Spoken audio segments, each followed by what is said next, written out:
చూద్దాం. If two nouns are joined by preposition, the noun either side is need to be in a singular and verb is also singular. అంటే 2 నౌన్‌లు గనక ఒక preposition join చేసిందనుకో, అప్పుడు ఆ prepositions 2 సైడ్‌లో ఉన్న nouns ఉంటాయి కదా! అవి ఖచ్చితంగా సింగులర్ అయి ఉండాలి. ఆ సెంటెన్స్‌లో ఒకవేళ వెర్బ్ గనక ఉండుంటే అది కూడా సింగులర్ అవ్వాలి. సింపుల్. 2 నౌన్స్‌ని గనక ఒక ప్రిపోజిషన్ జాయిన్ చేస్తే, ఆ ప్రిపోజిషన్స్ పక్కనున్న 2 నౌన్‌లు ఖచ్చితంగా సింగులర్ అయి ఉండాలి. ఆ వెర్బ్ కూడా ఖచ్చితంగా సింగులర్ అవ్వాలి. ఇక్కడ చూద్దాం. Women after women spoke against him. Women after women. Women after ఇక్కడ ఆఫ్టర్ అనేది ఇక్కడేంటయ్యా అంటే ప్రిపోజిషన్. కాబట్టి సైడ్ ఏముండాలి? ఖచ్చితంగా 2 సింగులర్‌లో ఉండాలి. కానీ ప్లూరల్‌లో ఉన్నాయి. Women plural, woman WOMAN woman is a singular. కాబట్టి విమెన్ ఆఫ్టర్ వుమెన్ రావాలి. దాని తర్వాత డేస్ ఆఫ్టర్ డేస్ అని ఇచ్చాడు. ఆఫ్టర్ అనేది ప్రిపోజిషన్ కాబట్టి డే ఆఫ్టర్ డే రావాలి. ఎందుకు? ప్రిపోజిషన్స్ పక్కన ఖచ్చితంగా సింగులరే ఉండాలి. దాని తర్వాత piles of books were are added. On అనేది ప్రిపోజిషన్ కాబట్టి పైల్ ప్రిపోజిషన్ పక్కన 2 సైడ్‌లు ఖచ్చితంగా సింగులరే ఉండాలి. Pile of books. సో, ఇలా ప్రిపోజిషన్స్ పక్కన సెంటెన్స్ వచ్చినప్పుడు సింగులర్‌లో ఉండాలి. ఒకవేళ ఆ దాంట్లో ఉన్న వెర్బ్ కూడా ఖచ్చితంగా సింగులర్‌లో ఉండాలి. సో, ఇప్పుడు వజా వర్రా సింగులరు వజ్. కాబట్టి వజ్‌కే టిక్ కొడతాం. దాని తర్వాత పేజెస్ ఆఫ్టర్ పేజెస్. ఆఫ్టర్ అనేది ఇక్కడ ప్రిపోజిషను. ప్రిపోజిషన్స్ పక్కన ఉన్న 2 నౌన్‌లు ఎలా ఉండాలి? సింగులర్‌లో ఉండాలి. Page after page of the Gita. Gita అంటే ఇక్కడ భగవద్గీత. వర్ రీడ్. వెర్బ్ దేంట్లో ఉండాలి? సింగులర్‌లోనే ఉండాలి కాబట్టి వాజ్. దాని తర్వాత he enquired from doors to doors. To అనేది ప్రిపోజిషన్ కాబట్టి పక్కనున్న నౌన్ దేంట్లో ఉండాలి? సింగులర్స్‌లో ఉండాలి. కాబట్టి he enquired from door to door. He enquired from door to door. ఇది 18th రూల్. ఒక ప్రపోజిషన్ పక్కన 2 నౌన్‌లు గనక 2 సేమ్ నౌన్స్ గనక వస్తే అవి ఖచ్చితంగా సింగులర్‌లో ఉండాలి. ఒకవేళ ఆ సెంటెన్స్‌లో వెర్బ్ గనక వస్తే అది కూడా సింగులర్‌లో ఉండాలి. అది 18th rule.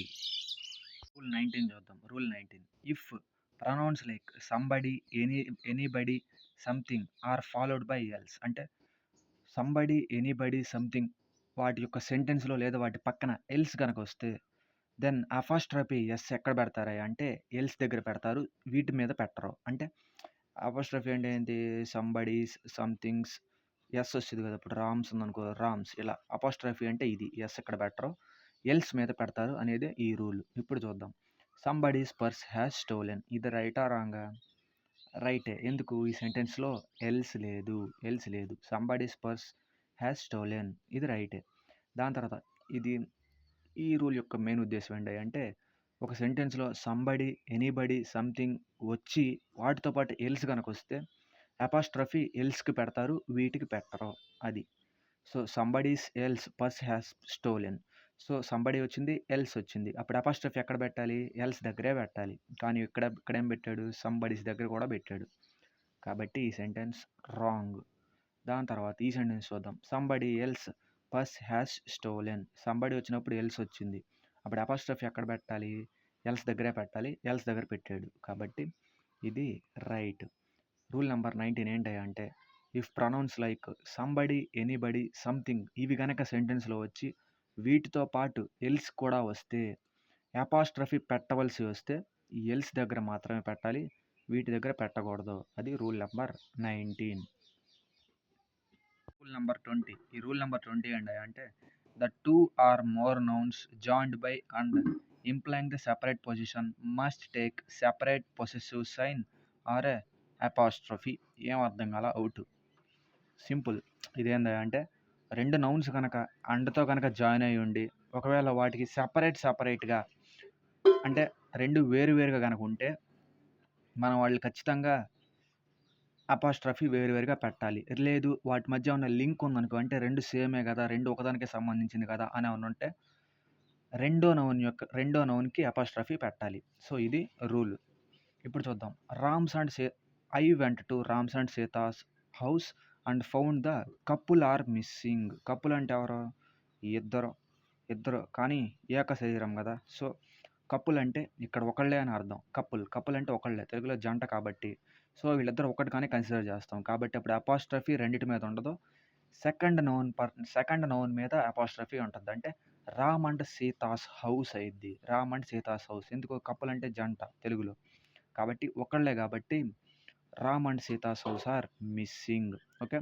Rams and Sita's account అంటే రామ్ అకౌంటు, సీత అకౌంట్. ఇద్దరికిద్దరికి సెపరేట్‌గా అకౌంట్ ఉంది అని అర్థం ఇక్కడ. అప్పుడేంటది? ఇద్దరికి సెపరేట్ పొజిషన్స్ ఉండాలి. అంటే ఇద్దరికీ సెపరేట్‌గా అపాస్ట్రఫీ ఇవ్వాలి. సో, అదే ఇచ్చాడు. ఇక్కడ వాళ్ళిద్దరికి లింక్ ఉన్నట్టు ఎలాంటి సంబంధం లేదు. కాబట్టి ఇద్దరికీ సెపరేట్‌గా అపాస్ట్రఫీ పెట్టాలి. ఇప్పుడు చూద్దాం. Jacob's and Rahel's joint account. Joint అంటే ఏంటి? ఇద్దరి మీద ఒకటే. ఇద్దరి మీద ఉంటది. జాయింట్ అకౌంట్ అంటే ఇద్దరు సింగిల్‌గా ఉంటే సింగిల్ అకౌంట్ ఇద్దరిదే. కాబట్టి సింగిల్ అకౌంట్ కాబట్టి ఇద్దరి మధ్య లింక్ ఉంది కాబట్టి అప్పుడు రెండో నౌన్ మీద అపాస్ట్రఫీ పెట్టాలి. అంటే Jacob and Rahel's account joint account. So, అది రూల్ నంబర్ 20. రూల్ నంబర్ 20 ఏందయ్యా అంటే 2 లేదా అంతకంటే నౌన్స్ అండ్ చేత జాయిన్ అవ్వబడితే వాటికి గనక సెపరేట్ అంటే వాటి మధ్య లింక్ లేకుండా ఎలాంటి లింక్ లేకుండా సెపరేట్‌గా అవి బిహేవ్ చేస్తే వాటికి ఖచ్చితంగా మనం సెపరేట్‌గా అపాస్ట్రఫీ పెట్టాలి.